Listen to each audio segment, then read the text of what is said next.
Well, Colonel, welcome back to campus. We're glad to have you home again. Thank you, it's really good to be back here. It's been a while, right? So there's a debate whether it's been 17 or 18 years since I've been back, but yeah, I cannot believe the growth and just how modern this facility is and how much it's grown over the years. We've got a lot to talk about, not a lot of time to do it. First of all, you were on campus with the Jones College of Business. You're the featured speaker at their Supply Chain Summit. That was a great experience, right? Yeah, it was really good, an opportunity to get back to MTSU, where I think everything started for me. And so it's a great opportunity to engage with the students and some of the faculty, and hopefully I can come back again. Well, we want you back again. And let's talk about your journey to MTSU. Where are you from in Tennessee? Yeah, so I'm a proud native of Tullahoma, Tennessee. So grew up there, graduated high school in 1992, and came to MTSU the same year in 1992.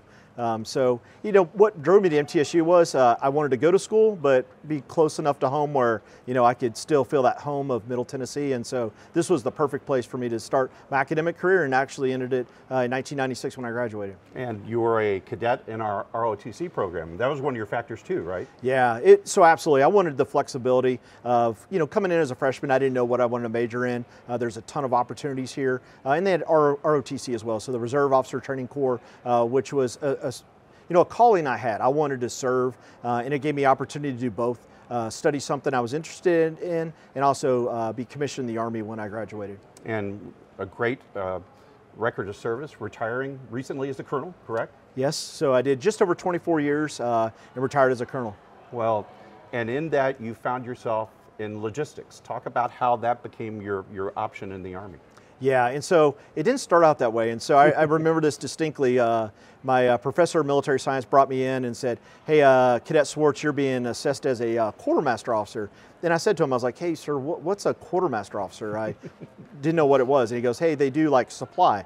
And I was like, okay, I'm not sure what that means, but I'm going to give it a try. And so I had a unique opportunity to go from here to Germany as my first assignment and really try to see if I liked it. It was something I was interested in, but didn't know I wanted to make a career in. And then it just kind of took off from there. I really fell in love with logistics and supply chain, being held complex problem, and then just trying to solve it. Well, you've mentioned complex problems, and you're here talking to our students about one of the most difficult assignments I guess anybody in logistics could be handled. Talk about your work with the COVID-19 task force during the Trump administration during the global pandemic. Yeah, and really interesting. So the declared national emergency, I think, was 13 March. And got a call from my boss in the Pentagon, worked for the Chairman of Joint Chiefs of Staff for logistics. And they said, hey, they wanted some subject matter experts from DOD to go to Health and Human Services to assess the supply chain and kind of what we had ahead of us with COVID. This is the time when the cruise ships had all the COVID cases, right? None of it had come onto the mainland of the US. And so we spent 2 days kind of mapping out what we thought the supply chain would look like to help solve this problem. Gave it back to the HHS officials. I went back to the Pentagon, and the next thing I know, my boss is at the White House being named as the lead for the White House Supply Chain Task Force. And he goes, Nathan, congratulations, you're my chief of staff.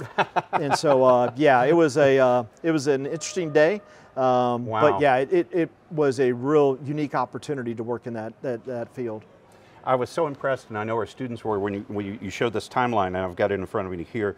The president declared the emergency declaration on March 13th. The task force stood up on March 19th, and then 10 days later, the first AirBridge flight arrives in the United States, and you talked a little bit about that. Can you give our viewers a kind of a glimpse into the logistical miracle that was? Yeah, and so really I think what's important to understand is that none of the PPE that was manufactured in the US. And so the solution for the supply chain was to figure out how to get it from outside the US to inside the US, and time was not on our side. The traditional methods of shipping those type of goods is by ship or by rail. And how long would that take? So 19 days would be from China to West Coast, and we didn't have 19 days. Obviously, people were dying, you know, by the hour, by the day, and there's just a ton of pressure to figure out a solution.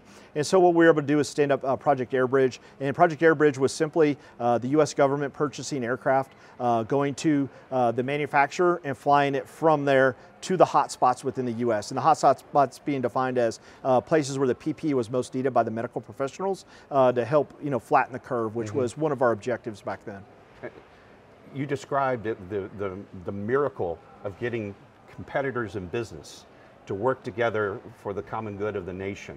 Describe that, how you had to sit down with them and have them really share the most personal, proprietary information of their company. Yeah, and that's what's great about being an American. You have these companies that we're calling up constantly saying, "How can I help?"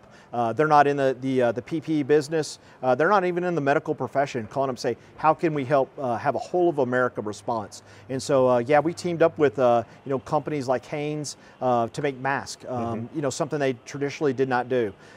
We teamed up with GM to make ventilators. I mean, there was no shortage of opportunities to team with a commercial industry to find non-traditional solutions to the supply chain challenges we faced. It has to be something that will go into history, not only because of just the horrors of the pandemic, but just the ability to bring together so many smart people that could solve problems so quickly that have never been attempted before. I mean, what kept you up at night other than just the sheer weight of the pandemic? And that was it. It was just, 7 days a week, long hours for sure.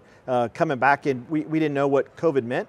And I have a family at home that, was their level of risk and exposure was higher because I was not staying at home. I was not quarantining. I was going into work every single day. We had people testing positive for it. And so, yeah, just the weight of knowing that it could hit me, it could hit my family, it could hit my extended family, and then just the elderly. I mean, all of us have grandparents that we love, and just seeing that they were at a risk level that you and I are not made it a motivation to, just get in there every day and grind and figure out those solutions. Give us a sense of what AirBridge accomplished in terms of missions flown, materials moved. Yeah, and so there's a roll-up of like N95 mask, your rubber gloves, your aprons, stuff that doesn't sound like it would be one of those game-changing moments, but they really were, because the medical professionals did not have this. It simply ran out, and they had no supply chain. And last thing we needed was our medical professionals coming down with COVID, and so anything we could do to protect our doctors and our nurses, we had to make a priority. And so, yeah, absolutely, the quicker we could get it in, the better. We're talking about millions of masks flown in, millions of robes, whatever we could get flown in to help bridge that commercial solution is what we were trying to do. And you mentioned that you were flying to the hot spots. Yeah. So unlike a ship that would pull into port, then take a truck, unload from the ship and move out to various points in the United States, you had to engineer a process where you flew to the places where it was needed the most.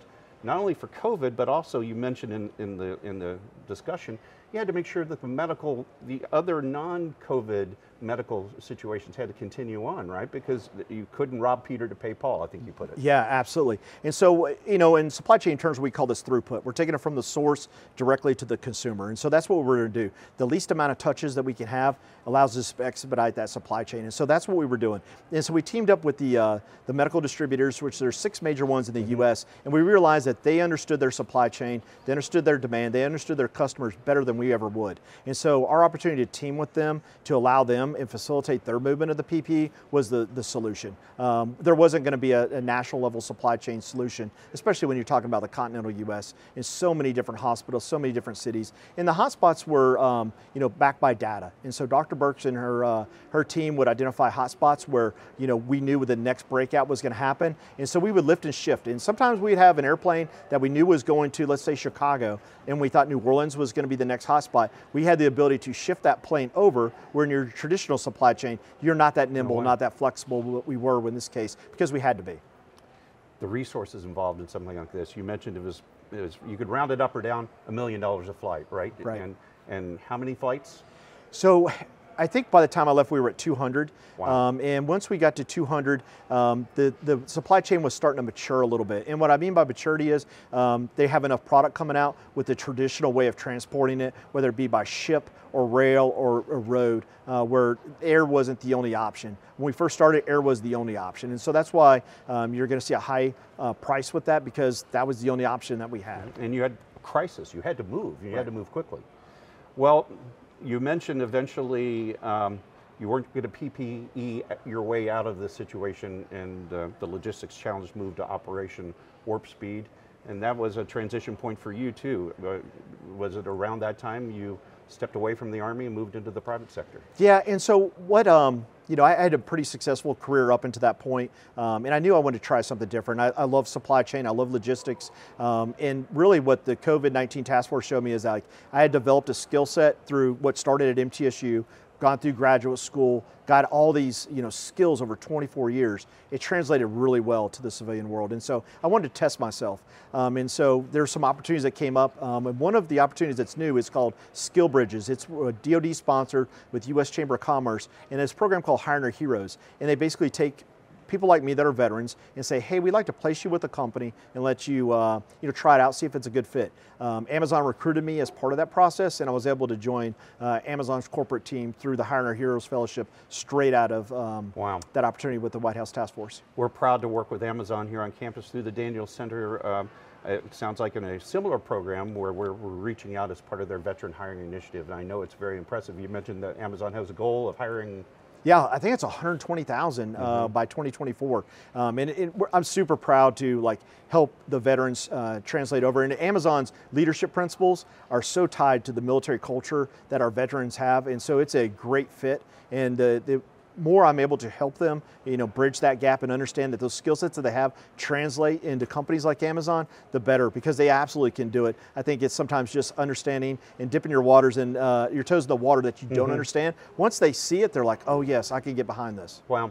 Tell us about your current assignment right now. What are some of the responsibilities and duties that you're fulfilling for Amazon? Yeah, so I joined Amazon almost 2 years ago as a fellow, and then I've taken 2 positions since then. So I'm a senior manager for reliability and maintenance engineering, and basically what I do is I manage the buildings and facilities across North America. And so we have 1,400 sites, 5 third-party logistics companies that I work with, and we have a pretty high budget that we work across Amazon's facilities to make sure they stay operational, to make sure we deliver to the customer. And so we're very much, like everyone at Amazon knows, we're customer-centric, and everything we can do to close that gap in time and logistics to get that product to the customer is what we're going to do. And that's what my team is charged with, is making sure that when that product is ordered, there's no hiccup from a logistical or maintenance perspective to get them that good that they're ordering.